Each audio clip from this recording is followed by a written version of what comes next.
Welcome back to another versus matchup on the Gubs channel, but why am I even saying welcome? Because who the hell watches this BS? Now for some clarification, just to clear things up, these versus matches are to decide who would win in a fight, not who is the better incarnation or better actor. So in my last versus match with Quicksilver vs. Quicksilver, I didn't say that X-Men's was better, but rather their portrayal of the character would easily annihilate the Avengers character. Anyways, on to today's topic. In honor of the new Civil War movie coming out and Tom Holland's new Spider-Man set to debut, it's about time we decide who Spider-Man would win in a fight. Tobey Maguire's Webhead versus Andrew Garfield's Wallcrawler. In this episode, we will be analyzing each Spider-Man's endurance, strength, intellect, agility, and speed/spider sense.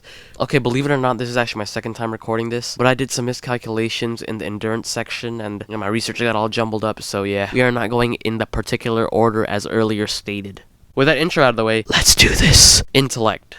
Both Peter Parkers possess remarkable IQ levels, but one clearly stood out. In the original Spider-Man trilogy, Tobey Maguire showed how he was the top of his class, and the films established him adapting his smarts to a battlefield, as shown through the Venom symbiote's destruction in Spider-Man 3. However, in the Amazing Spider-Man series, Andrew Garfield does so as well, but is illustrated to far exceed Maguire in the smarts section. In the first Amazing Spider-Man, when Peter Parker is making his web shooters, it lets the audience know how Garfield can adapt his school smarts to a superhero business. Even though in Spider-Man 3, Maguire does use his smarts to defeat Venom, any average Joe could have figured that out. He knew to do that because earlier in the film he witnessed firsthand how to defeat the symbiote, as shown when he was stripping off the parasite. So this incarnation of Peter Parker lacks the ability on adapting things from school to real problems. To further who wins this, Andrew Garfield not only built his own web shooters, but also solved how to make them immune to Electro's electricity. Now of course with the help of Gwen Stacy, but you see Peter in The Amazing Spider-Man 2 actually trying to modify them through a montage. Andrew Garfield's Spider-Man takes the intellect round. Endurance. Spider-Man is well known to be super flexible for his acrobatic flips and spins, but how much can he take? While both Peter Parkers possess superhuman-like durability, Tobey Maguire's Spidey proves to be more rocky as his body can withstand much more than that of Andrew Garfield's. As shown throughout The Amazing Spider-Man 2, Garfield's Peter Parker withstands the pain of Electro's electricity. The way we can scale Electro's strength is in volts. Though we aren't explicitly given any details to what his average power is, we are given clues. As shown here where he gets off the ground, his battery bar seems to be gauging near 50%, from which we can assume is his power level. Over 9,000! No, actually it's about 8,440.6 volts, as shown here when the bar is half full. While this does sound extremely painful, there have been a few actual real people who were able to withstand about this much. According to experienceproject.com, you can actually walk away from it without a scar, even without superpowers. Links for these sources are also in the description, by the way. The article goes on to say that the only ramifications are muscle soreness. So, Gubs, how does weak sauce Maguire stand up against this, huh, Gubs? Well, actually pretty well. Maguire's Parker took a grenade to the face, and no, not just any kind of grenade, but goblin grenades. You know, the ones that disintegrate people? Like 4 feet away, let alone 4 inches? Nah, that probably isn't the same one, right? Well, even if it wasn't, grenades are known to blow off your head. And in Spider-Man 3, while Harry Osborn did survive the blast, it left a scar on his face, a pretty gnarly one at that. And Maguire just walked out unscathed like nothing happened. Even so, comparing a grenade to electricity is like comparing apples to oranges, but I'm gonna have to give this one to Tobey Maguire. So the speed section is not necessarily how fast one can throw a punch or how fast one can run, but rather how fast one can spider sense. Yes, that is perfect English. Please don't question it. Throughout the original Spider-Man trilogy, Tobey Maguire's spider sense has proven to be far more a liability than a benefit. In Spider-Man 1, as said earlier, he gets demolished by the Green Goblin with a jump scare and grenade to the face, and this continues throughout the series, as seen with Dr. Octopus and Venom, whereas Garfield has dodged lightning. This is very impressive as he literally saw things that traveled at the speed of light before it even touched him. That is almost an unfathomable speed. Strength.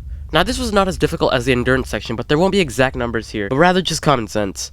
So in The Amazing Spider-Man 2, before the first encounter with Electro and Spider-Man, Garfield saved a cop from a flying car by simply raising it in the air.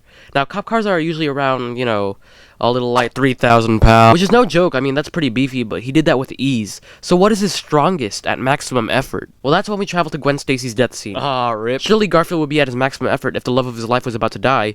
So here we see that Harry Osborn's Green Goblin is actually able to pin Garfield down and allow Stacy to fall to her death in time. Many may ask, well, why didn't Spider-Man see that coming?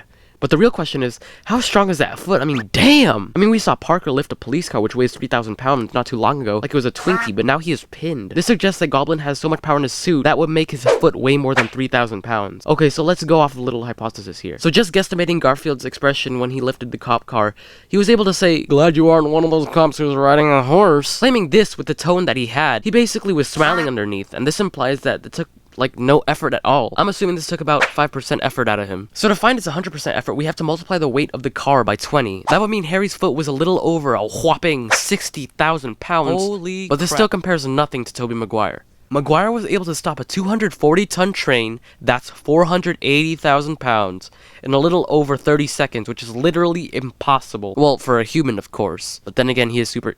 never mind. Just get on with the show. You could take my assumption hypothesis with a grain of salt, but the clear winner in brute strength is Tobey Maguire. Okay, so here we are, the last round.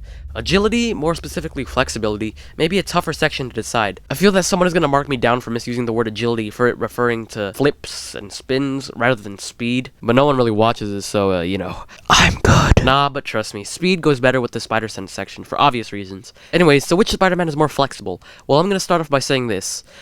Looks can be very deceiving. If you didn't get that, then let me elaborate. Comparing the two side by side, who looks more flexible? Garfield, right? Right. But is he really more flexible than Maguire? Not so much. In The Amazing Spider-Man, we see Garfield move like a spider when he is covering the lizard with webs. Pretty agile. Yet when he is swinging from building to building, he is easily shot with a tranquilizer in midair. So, Gubs, not even Spider-Man can do flips or change directions while in midair.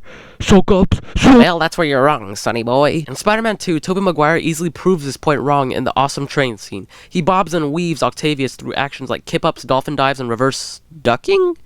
If that's what you call that one move. And that mid-air maneuver? Yep, he does it when he dives through a roofed bridge.